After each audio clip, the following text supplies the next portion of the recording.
Alright, we're back for part 2 of today's Wildfire Insider. This is where we're just kind of doing some research on some of the different wildfires going on in California right now, and then also to wildfire season in general. Just how we're doing so far this year compared to other years, what we can expect for the rest of the summer.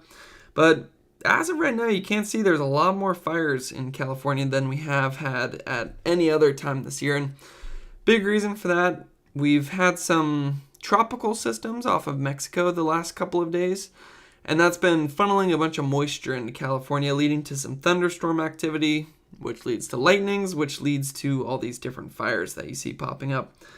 Now, on a couple of these, you can see there are some helicopters, some planes, so aerial operations underway. Just want to take a view at some of the different fires we have. So we have the highway fire, 30 acres. Looks like that's about northwest of Tahoe. Now where we have some bigger fires, we've got the slide fire, that's at 289 acres. And then coming up a little bit farther north, it was in Northern California that we saw a lot more wildfire activity. So that's where we are seeing more thunderstorm activity is what I meant to say. So that's where we're seeing more wildfire activity. We've got the deep fire right here, Lone Pine Fire. And then this is often what it looks like when you do have thunderstorms come through with a lot of lightning. It just starts lots of different fires across the landscape. And part 1 of the video that I did earlier this afternoon, we did find out that only about 5% of lightning strikes do lead to fire. But if you get a bunch of lightning strikes, let's say you get 100, then maybe you get 5 different fires popping up. So yeah, that's what we're seeing right now. We've also got this fire up on the California-Oregon border. That's one of our bigger ones. The SRF Smith River Complex. That one's at 620 acres. And then I'd say one of the ones I'm looking at the closest right now is the Head Fire. That's at 2,700 acres at the moment. So we can come over to Cal Topo. You can see where some of this fire activity is, and I just want to see which ones look like they have the most heat coming off of them right now. And you're going to be able to tell that.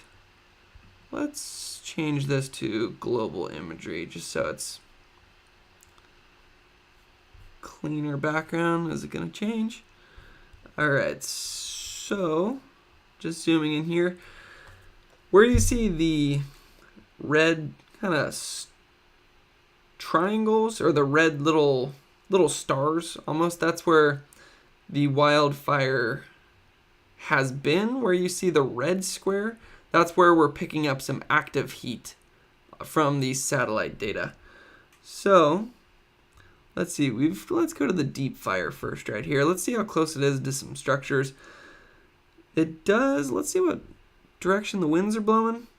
So it looks like the winds are coming from the north right now. And we do have some structures to the south of this fire where you see, I really wish this map would change.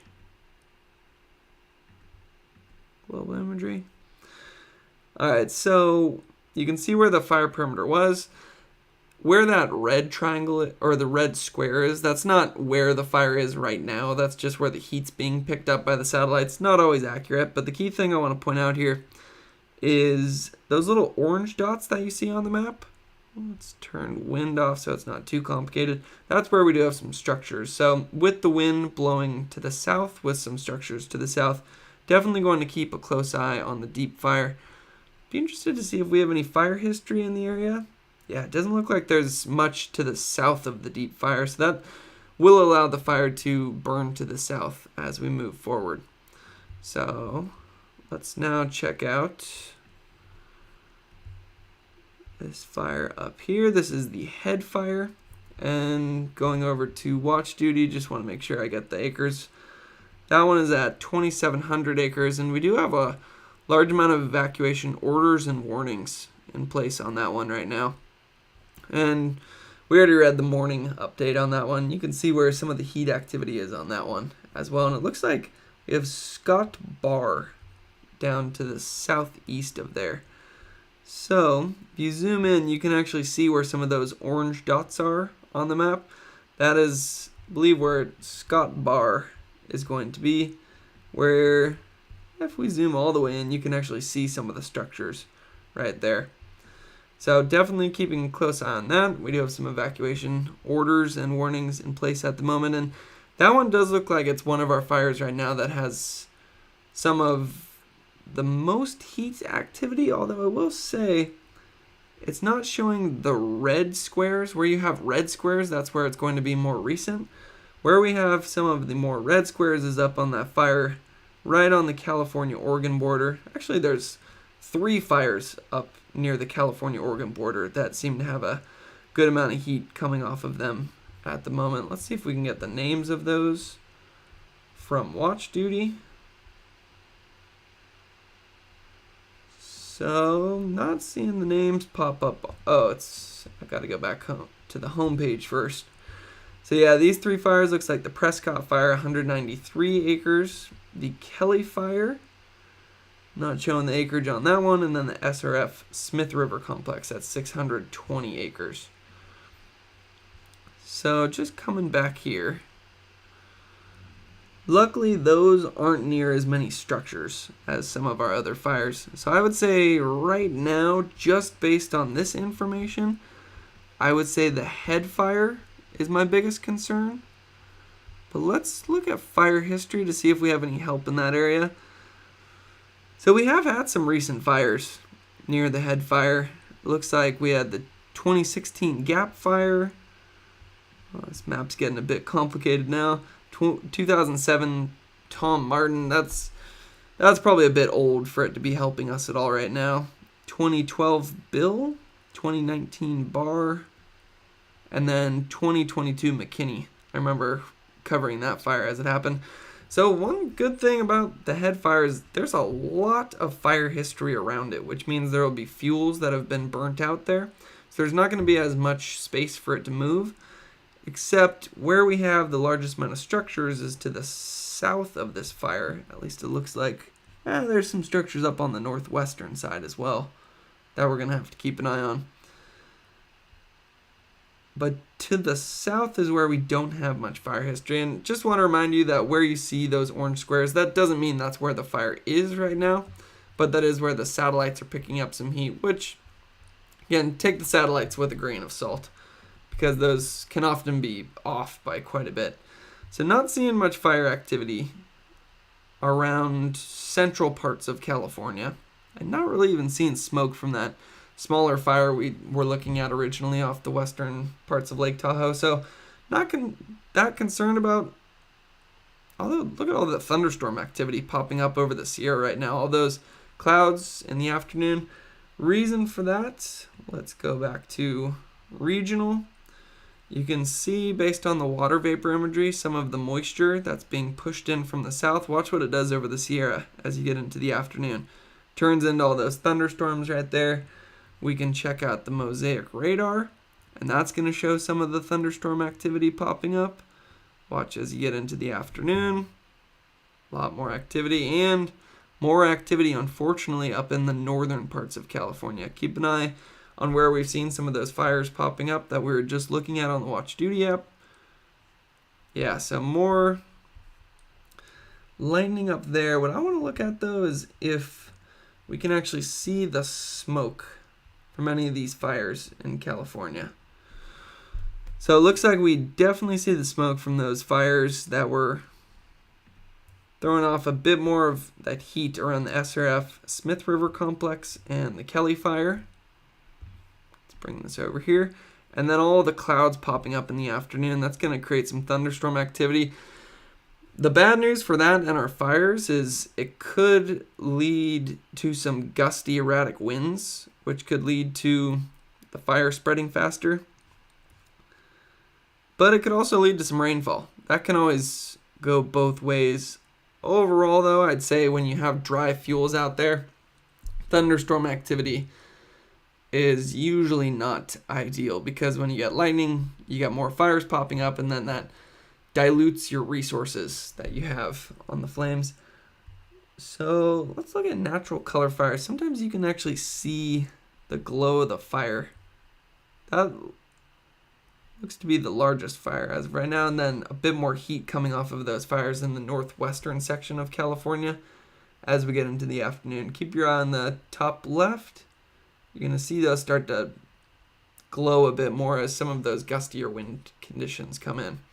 So the reason that we have some fires popping up in California, one, it's the thunderstorm activity that we're just looking at on some of the satellite imagery, but we also have some heat over California right now that makes your relative humidity, makes it drier out there, makes your fuels dry, makes it easier for fires to start and then spread once they do. And then on top of that, when you have lightning coming in, that leads to more fire starts. Where you see the orange over California is your heat advisory. That kind of purple color is your excessive heat warning, and then the pink is your red flag warning. So let's just check out the red flag warning. Oh, that's interesting. Temperatures trend lower. Temperature trend through early next week. So right now it's Wednesday. And it looks like the temperatures are going to start going down as we get into next week around this time. So just looking at, I'll take a random one. Ashland, 102 today, 86 next Wednesday. And it looks like we drop back into the 80s on Saturday. So a much needed break coming in. But lightning risk through this evening. So this is for Wednesday night. You can see the limited to elevated lightning risk in Northern California. Also, at the same time that we have a red flag, 2 p.m. to 11 p.m. today, for thunderstorms with abundant lightning on dry vegetation for Siskiyou, Modoc, Klamath, Western Lake and Forest, southern and eastern Jackson counties.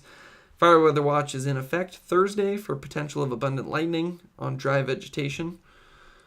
So when it comes to the dry vegetation, we were looking at the drought comparison earlier. This is what it looked like at this time last year. So about 98% of the state was in severe drought. Now 0% of the state is in severe drought. But where we do still have some abnormally dry conditions, where you see the yellow up in Northern California, that is where we're seeing some of this thunderstorm activity. So it makes sense that that's where some of these fires are starting to pop up there. So just coming back in, vulnerable populations with the heat, then watch versus red flag warning. Fire weather watches, conditions possible within 72 hours. Red flag warnings, conditions expected within 24 hours. That's good to know. Then let's just click on this red flag, because I believe it also said it's in place 2 p.m. to 11 p.m. Thursday as well. And again, that's because of thunderstorm activity. Scattered thunderstorms are expected this afternoon and evening. Then isolated showers and thunderstorms are expected overnight into Thursday morning, followed by additional scattered thunderstorms Thursday afternoon and evening. So, storms will be a hybrid of wet and dry today, then trend wetter on Thursday, but lightning strikes outside of the wet cores are still likely. So just coming over here, this is what it looks like right now across California. Dry conditions, hot conditions. So relative humidity, 18%. Let's go way up into Northern California. 18%. What about near Wairika?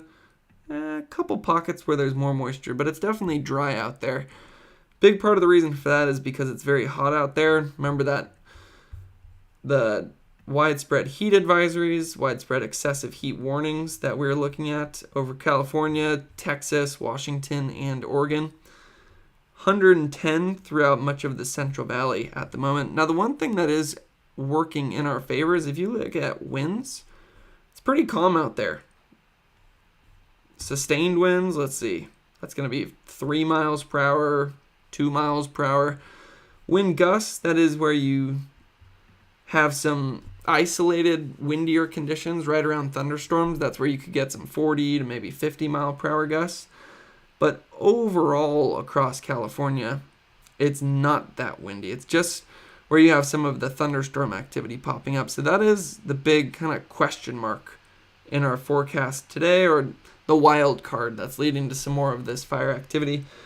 That's what it looks like right now, at least where the models are showing some of the lightning activity. Let's look at the thunderstorms themselves, and I want to look at tomorrow, or getting into tomorrow. So it starts to calm down as we get into overnight tonight. And then we start to see it come back up at 2 p.m. tomorrow, into 5 p.m. tomorrow, and then tomorrow evening, once again, starts to calm back down. So that has a lot to do. And let's see. Winds tomorrow. Still not super windy across California, and at least looks like it's onshore. So it can take some of the moisture and cooler air from the ocean and at least push that over our coastal communities, and it's not one of those big offshore wind events that we get later in the season. Again, I think the main thing when it comes to our weather, it's going to be very hot tomorrow. Once again, it's going to be pretty dry out there. Maybe less dry than we were today. But yeah, thunderstorm activity where you have lightning, that's where you can have some fires. So definitely going to be keeping a close eye on the head fire and all the other fires that we've talked about so far. So that kind of shows where we are right now in terms of fires across the state. And earlier I was looking at this new app, this new website. It's calmatters.org, just to try to increase what we know about wildfire in California. Do some research out there so that we kind of know what the scene is looking like. And I started to go through this in part 1 of Wildfire Insider earlier today. This is part 2, so we're just going to pick up where we left off.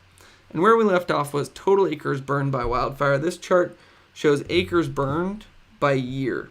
So on the left, or the y-axis, that's acres burned by 1 million, 2 million, 3 million, 4 million. On the bottom, you have years.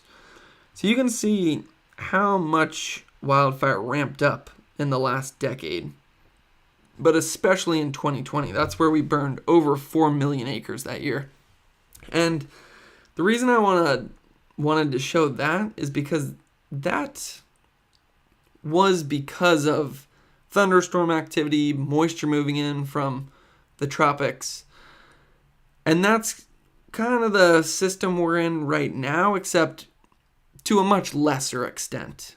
During 2020, when we had all of those wildfires come through, I believe it was actually 3 years ago today. It was around August 16th, August 17th, that all those fires popped up across California.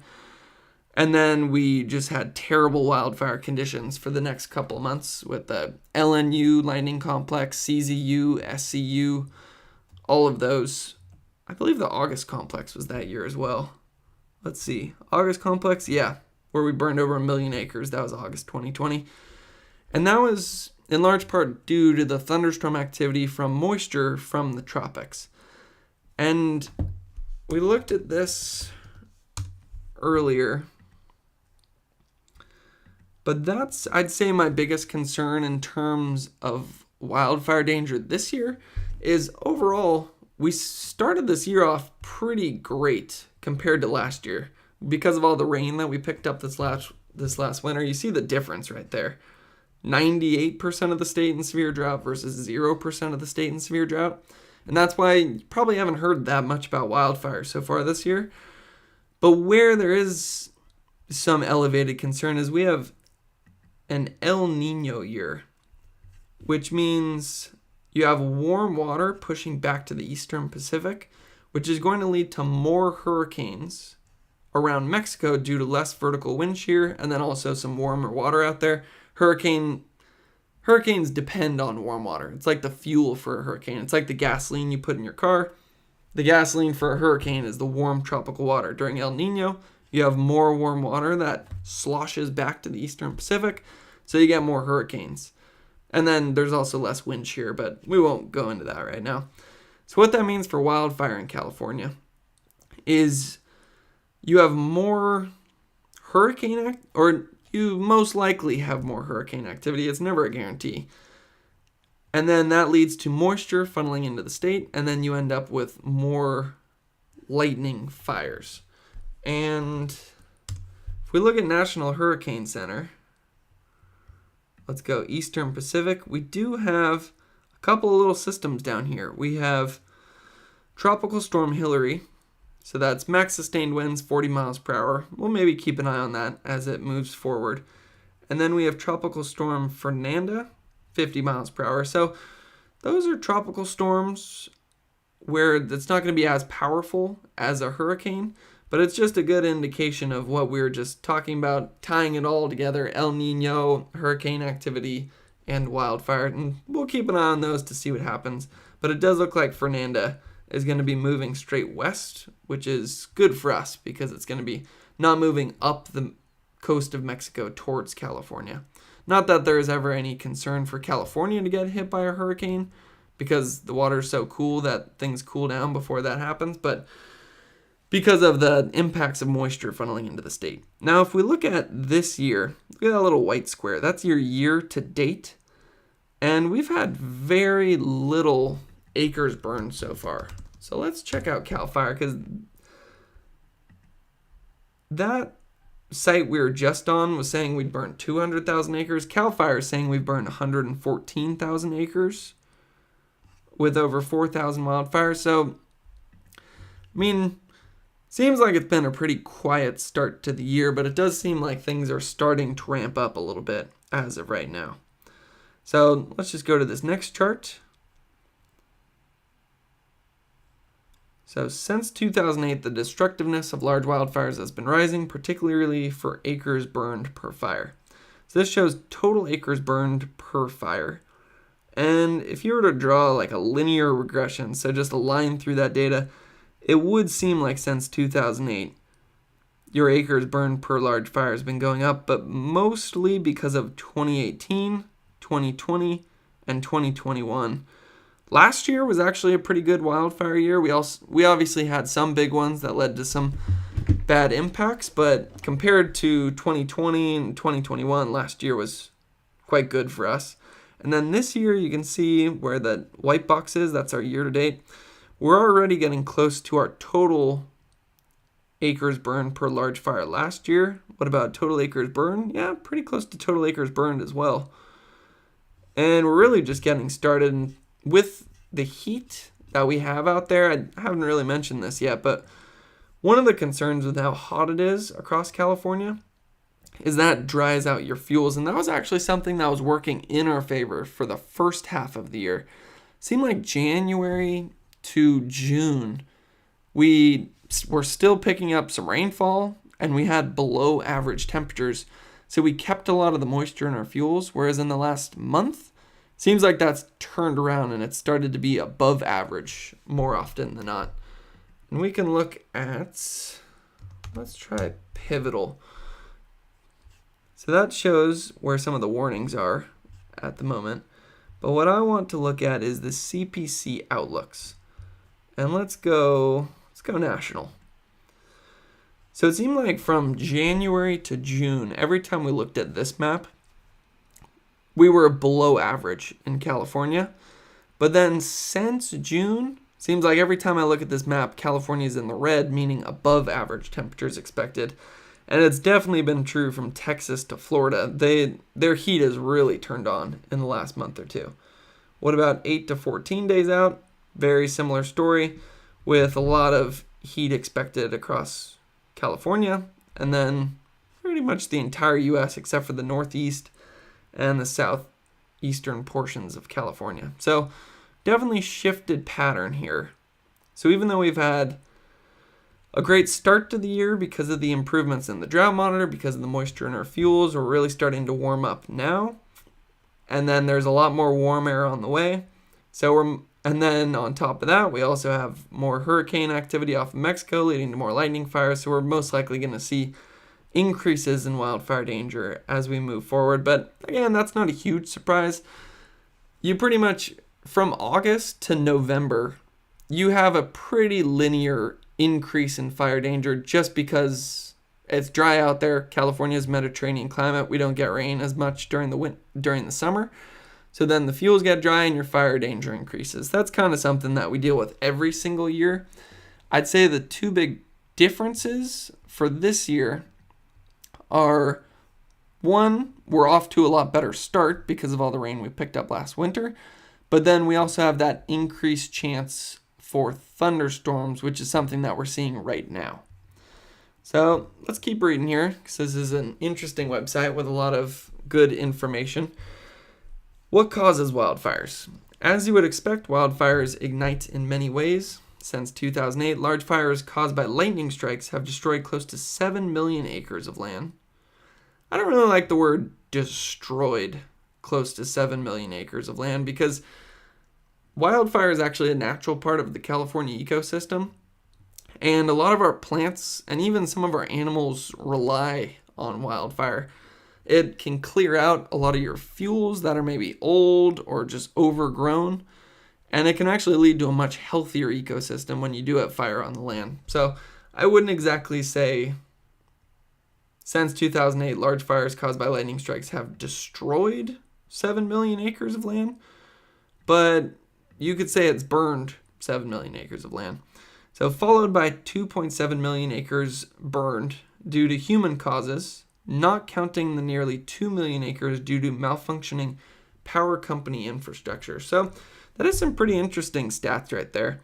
I'd imagine a lot of that 7 million acres of land of lightning strikes happened in 2020, where we had 4 million acres burned, and one of those fires was the August complex, which burned over 1 million right there.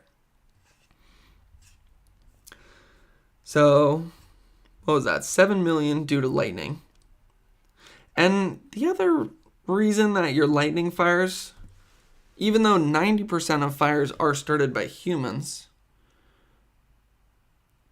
it makes sense that the lightning strikes would lead to more acreage burn because you typically have lightning fires in more isolated areas of California where there's not as many people. For example, what we're seeing right now across California. A lot of our lightning fires that are popping up are up in the mountains, up in very far northern parts of California.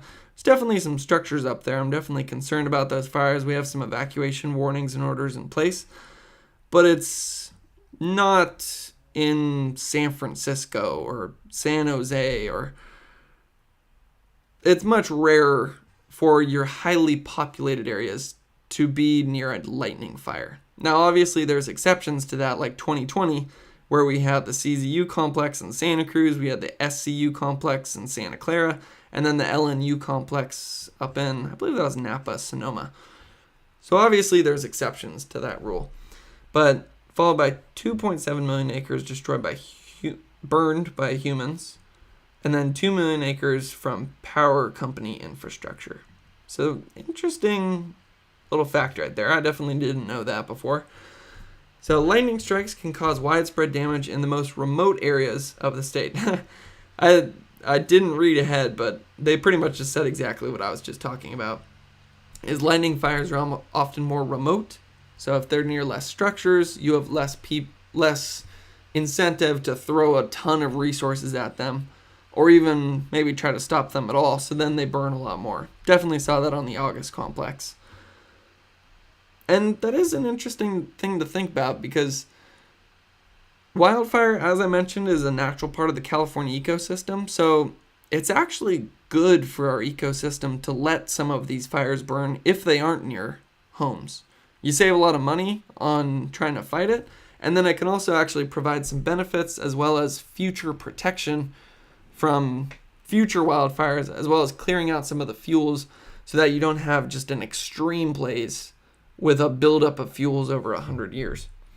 So mixed with super dry conditions, you get something like the fire siege of 2020, the state's most destructive fire year on record in terms of acres burned. It is interesting they added on record because apparently before humans really were living in California a lot, it's kind of probably not the best grammar way to put that, but we used to often, at least the historical record shows that we probably burned about 4 million acres every year when the fires weren't being put out by humans. And that was the California's natural environment. That's what a lot of the plants evolved to. So that's why the environment's gotten a little bit out of whack as we've had less than 4 million acres burned per year. It's because all our plants evolved with more fire. So you have less fire, you're going to have a buildup of plants, and it just throws the system out of balance. So when several massive wildfires ignited throughout the state around the same time, destroying millions of acres of land and blanketing the state with toxic smoke for weeks. Yeah, 2020 hopefully is the worst wildfire year that we'll ever see. People can start wildfires intentionally through arson or unintentionally through an equipment mishap or an untended campfire. One of the big ones is catalytic converters. My cousin's a firefighter, and he was saying that starts a ton of the fires that they see. And then, unfortunately, arson is one as well. And I did do a video on a serial arsonist who was also an arson investigator. And he would light fires all over the state, leading actually to, I believe, deaths in some of the cases, and definitely structures burned. But he was also an arson investigator, so he'd roll up to the scene and know exactly how the fire started and where it started, and he'd know all the details, and then people kind of wised up because he was just a little bit too good at his job. So if you're interested in that one, I think you could just type in Holt Hanley arson investigator, and that video would pop up. So the state's third largest wildfire, the 2018 Mendocino Complex fire, was caused by sparks from a hammer and grew to consume 460,000 acres. I didn't know that. Sparks from a hammer. And let's see. Yeah, so Mendocino is third largest behind the August Complex and the Dixie. Finally, power companies such as PG&E can cause destructive wildfires through delayed maintenance of power transmission and distribution equipment or down power lines due to bad weather. One example was the 2018 Camp Fire, the state's most deadly and destructive on record, in which PG&E was found liable for its cause. And I do know there's a big push for putting power lines underground, because what often happens there is when you have very windy conditions, that's very high fire danger, and then that can bring down trees, which lands on your power lines, which starts a fire, and then once the fire starts, it's very windy out there. So then you get a big wildfire. So yeah, it seems like burying the lines could be a good solution to that problem, although, to be honest, I haven't looked into that too much at this point. So investigators are unable to determine the cause of every wildfire. Since 2008, large wildfires that burned 3.7 million acres of land were either still under investigation at the time of CAL FIRE's annual fire report, or a cause was never determined. So this chart right here is going to break down the data for us. So on the y-axis, we have acres burned. On the x-axis, we have years.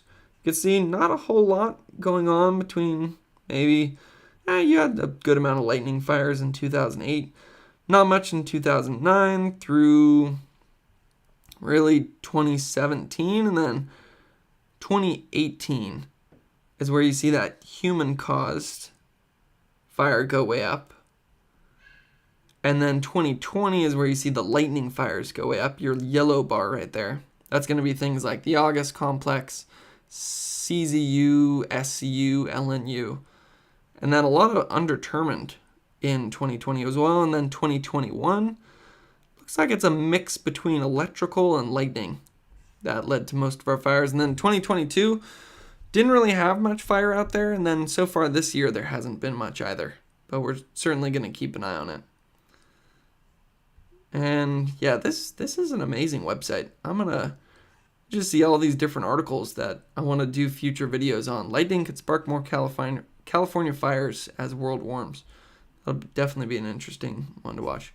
So California wild history as fire perimeters since 1990.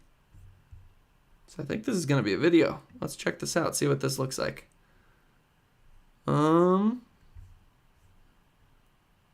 Oh, if you look really closely. Yeah, I guess we wouldn't have had a lot of fire data at the very beginning. Then you start to see more pop up. Notice most of it's going to be near populated areas, because that's going to be where people are starting more fires, or up in the mountains where you have more lightning. And then you'll see a big increase as we get into 2018, 2019, 2020. You see all those fires pop up right there. That's a pretty interesting graphic.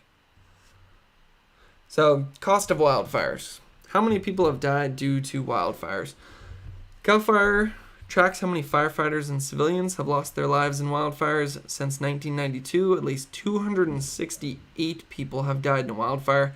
And since 2008, 193 civilians and 32 firefighters lost their lives. And I believe this is all for California. Half of California's 20 deadliest fires occurred in the 21st century. The deadliest fire in California history was the Camp Fire in 2018, which destroyed the town of Paradise and killed 85 people. So show fires, you see Camp Fire, 2018, 85 people in Butte. Griffith Park in 1933, hadn't heard of that one. That was in Los Angeles. But yeah, deadliest, it looks like it's a bit more mixed about how many have been in more recent. So it says half of California's 20 deadliest fires occurred in the 21st century versus almost all of our largest fires have occurred in the 21st century. I'd imagine part of the reason for that would be... that's interesting. So, more of our large fires have happened recently than more of our deadly fires. Part of the reason for that could be fuel buildup due to a history of fire suppression leading to a lot more acres burned in the 21st century. And then an increase in deadly fires recently could be due to just the increase of number of people as well as the increase in fire intensity and acres burned. But maybe the reason that the acres burned is more of an extreme stat than the deadly one is, at least in terms of how much has happened in the 21st century out of your top 10 to 20 fires. Maybe part of the reason for that would just be increased warning systems, increased communication, increased forecasting. So people know more when a fire is coming, so they're able to maybe evacuate and get to safety better than when a fire used to just catch people by surprise. But then the fires are more extreme now because it's warmer, drier. We've had some big droughts in the 21st century, and then also fuel buildup would lead to a lot more acres burned. And some of our technological advances don't help as much there. That's my theory. I feel like that kind of makes sense, though. You could let me know in the chat what you think, and I'll look at your guys' comments after this video. So this does not include people who may have died later due to exposure to smoke, which contains toxic gases and fine particles. That's actually a pretty important one because think about how many chemicals are in a house and just particulate matter that goes up in wildfire smoke. You certainly felt this in 2020, and that's not healthy to breathe in. So I'm sure that leads to some health effects down the road. Most likely some forms of cancer, I would imagine. And I'll maybe look in to see if I can find a study that talks about that. So civilian and firefighter fatalities caused by wildfires. Looks like 2018 and 85 of that. Let's see, data. Data doesn't look... Oh, next. Yeah, a lot of that is in 2018. I believe a large amount of that is due to the Camp Fire. So what's the mental toll on firefighters?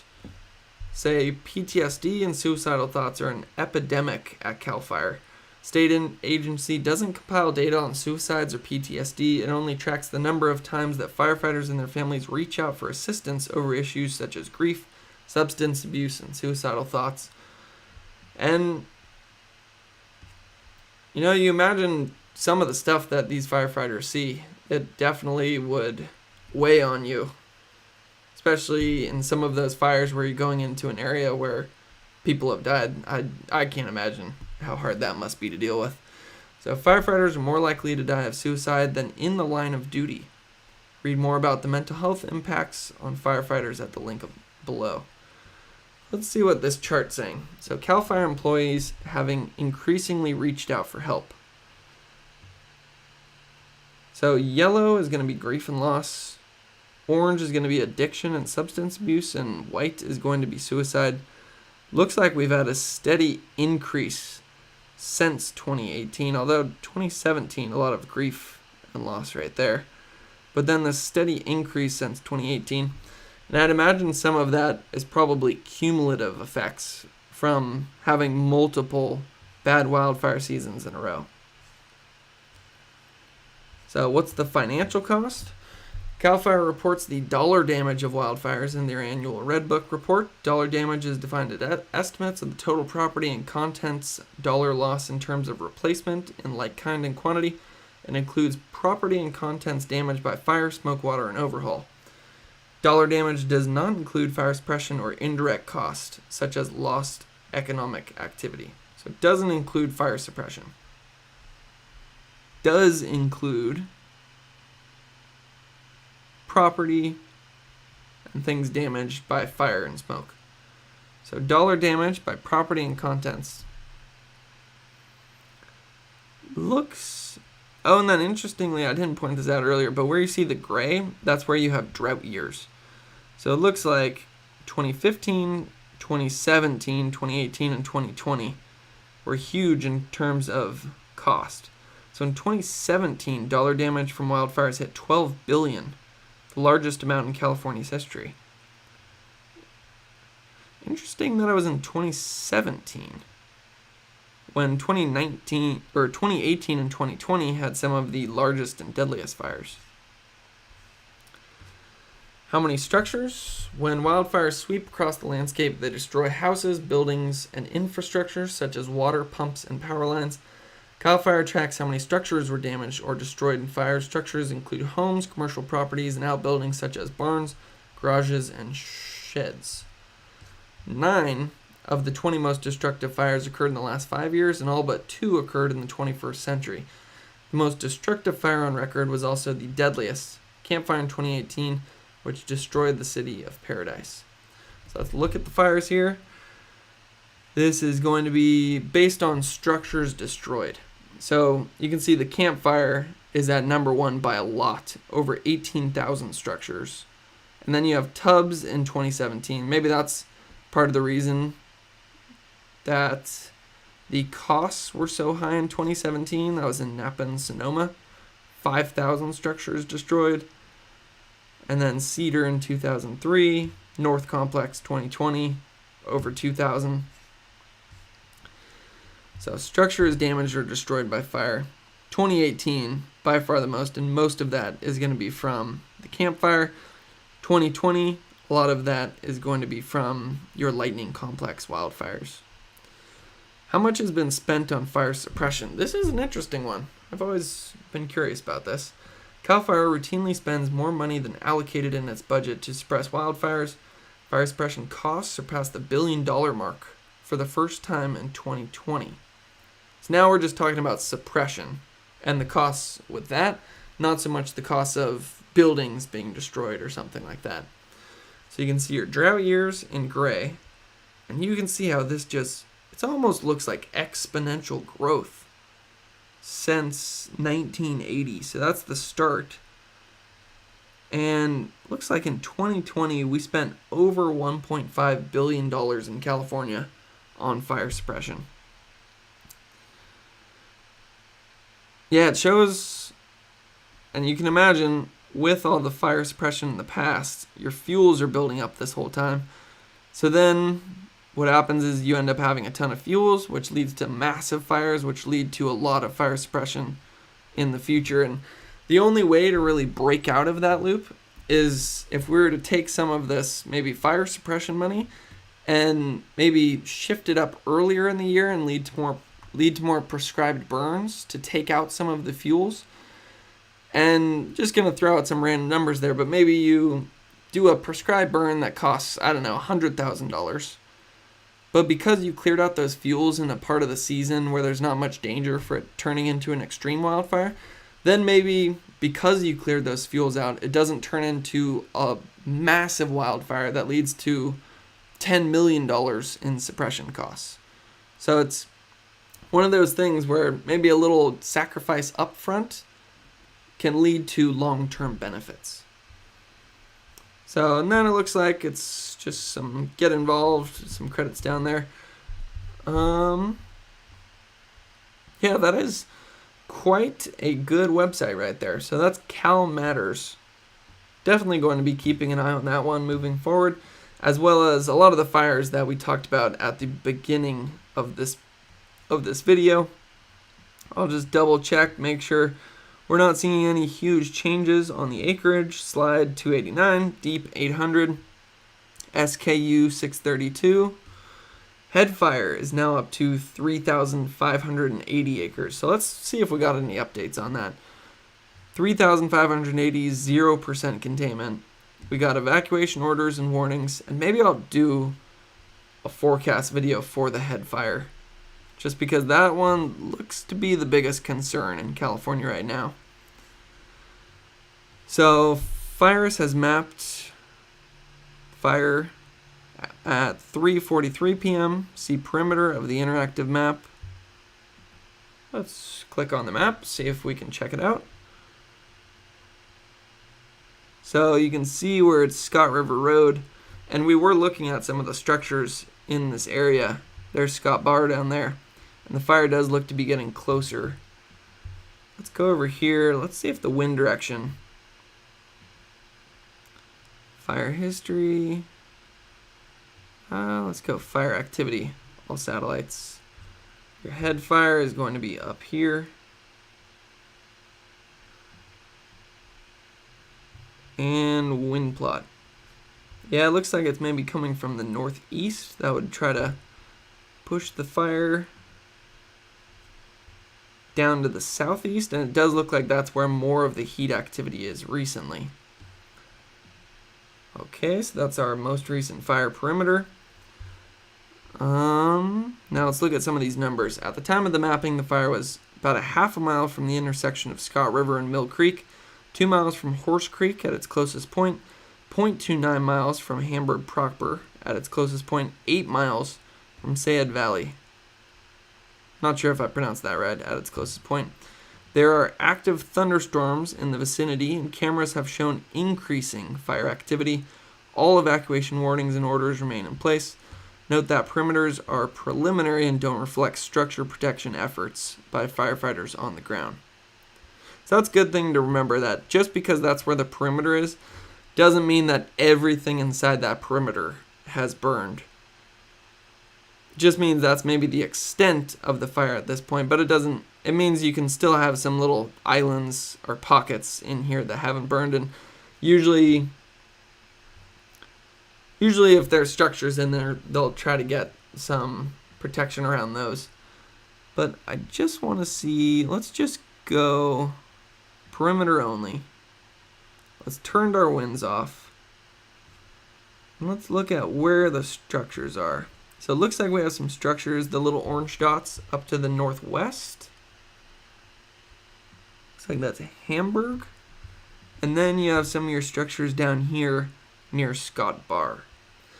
So yeah, I think I might look into this fire more, and I might do kind of a more formal forecast video for that one. And then I'll also keep a close eye on some of our other fires that we have across the state. So hopefully you learned something throughout the course of this video. Stay tuned for more updates on California wildfire, and thanks for watching.